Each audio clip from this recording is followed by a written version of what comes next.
Hello, I'm John T. Boston II, and I want to talk to you about the culture of evangelism. Right now, I'm serving at the Adventist Theological Seminary, the North American Division Evangelism Institute. And in that role, I get to support pastors and leaders and churches in the field.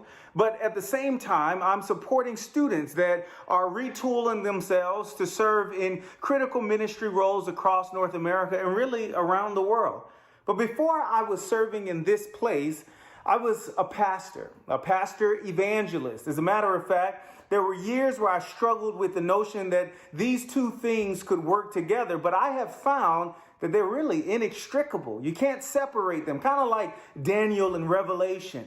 And I want to talk to you about a context I worked in about 4 years ago in Columbus, Ohio. I served there. I served in Central Georgia, in Atlanta, in Myrtle Beach, South Carolina, and in Australia, where I was a conference evangelist for a couple of years, and I served as a pastor of a local church there. And so I've been pastor longer than anything in my ministry experience. And one thing I have found is that this idea of evangelism has taken on so many different meanings that sometimes we lose the import of what it's really all about. This is who we are. We are called to this impossible mission of growth. Go and change the world, tell the world, prepare the world. And so how do you create a culture of evangelism in a cultural context where evangelism is in some instances a bad word? I know this idea, it's associated, it connotates this notion of a tent or an event or a point in time where we begin and end. Well, what if evangelism in your local church never stopped? When I was pastoring in Columbus, Ohio, and the same was true in Australia, and I support churches right now all across the North American division, there is this idea that I have, and it sounds crazy, but what if evangelism never stopped? What if Sabbath school were evangelistic and Pathfinders and our Adventist youth program? What if our social media initiatives and presence online were evangelistic? Well, I want to tell you how that can be. I want to tell you that right now across North America, there are churches like with Pastor Nick Coute in Tulsa, Oklahoma, recently named conference evangelist for the Oklahoma Conference. There, he has a culture of evangelism. Or my good friend, Pastor Samuel Adjei in Columbus, Ohio, at the Columbus Ghanaian English service. That he's nurturing an environment where evangelism just doesn't stop. Pastor Colby Mayer over in Oregon, Portland, same thing. I could give multiple examples, but I want to begin right now to underscore what it means to create this culture. Well, first and foremost, in Columbus, what we did, and this is what you've got to do, you've got to align your core values. Identify and align your core values. In Columbus, the city had a hard time with childhood mortality and childhood poverty, too high for a city its size, really. And so our church had a heart for caring for children, but the members of the church largely wanted to care for the children of the church. Then I have a core value of public evangelism, specifically proclamation. I believe that everything the church does should be about proclaiming the love and second coming of Jesus Christ and all of the promises encapsulated in those two ideas. And so here I had to take my ideal, my value of evangelism, the church's heart to care for children, and the city's need to mitigate childhood poverty. And so what we did was we began feeding children from the city on Sabbath mornings, and that became, in essence, our children's church, a first service of sorts. It became our number one soul-winning ministry. From that, the Pathfinder ministry would be our number two. And how did that work? Was we advertised our Pathfinders as a mentoring initiative. And so the public school system sent children our way. The state funded our Pathfinder ministry. What I'm really trying to point out is that if I had come in as a pastor and I said, this is what I want to do, I want to run a meeting for 4 weeks in the summer, we wouldn't have experienced the unprecedented growth that we experienced there.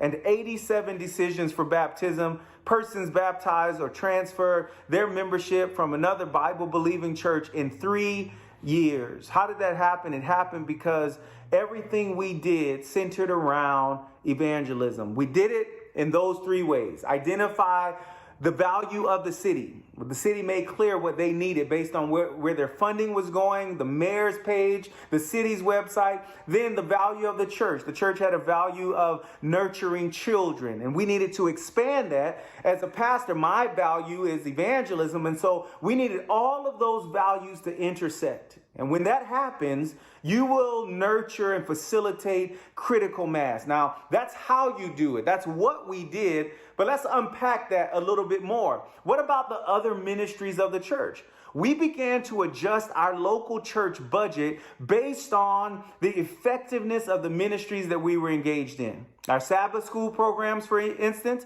on Sabbath mornings, our Sabbath school leaders knew that if you did not have on a regular basis non-members in your Sabbath school class, you were fostering a club and not an evangelistic initiative. And for that reason, we began to dissolve classes and reopen new Sabbath school classes to make sure that our classes always reflected non-members in them. That's one small initiative that took time to get to that place.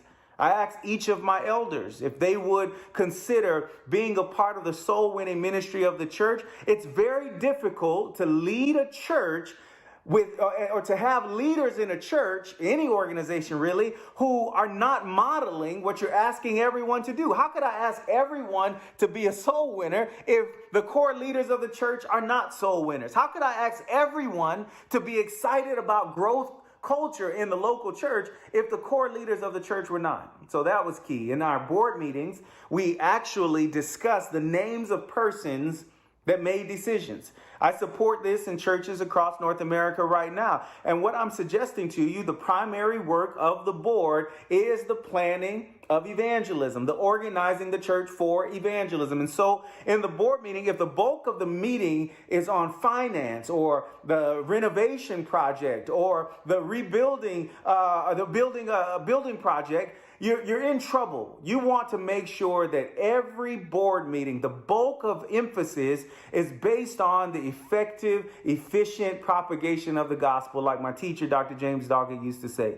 That's what we had to do. So that means in our board meetings, we're discussing John and Tim and Tom and Jose and Ivan, and we're looking at the names of these young men and these young women, and we're rehearsing how are we connecting with them. And so here, this is the most critical thing. If you remember only 2 things, remember aligned core values, and remember this: you need to identify your connection points. Where we often measure the success of an evangelistic meeting based on how well people come to church. But what if we measure the success of our local evangelistic initiatives on how well the church connects with people where they are? How many times did we visit John in his home? How many times did we visit Carla in her home? How many times did we check in on these individuals throughout the week? And in our board meeting, we discussed that. In our elders meeting, we discussed that. I'm assigning responsibility for care.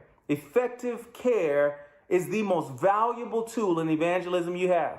I didn't run a public campaign that started or ended at any point. As a matter of fact, from the 1st of the year to the 31st of the last month of the year, we were constantly in evangelism. We aligned our values with the needs that were present in that specific city. We didn't need to knock on a door to do that. And there's nothing wrong with that, but we just allowed the city to let us know what need was present. And we filled that need. And at the same time, we saw unbelievable growth. The church would not stop growing. I applied that principle in Australia, totally different context. We've seen this happen in digital platforms like Max Life events right out of the Oregon conference. I'm seeing this in Tulsa, Oklahoma. You can see this right where you are. Align your core values. Know what they are for you as pastor, for the church, and for the community. Secondly, identify connection points. How well does the church connect with people? Where do people grow in our local church?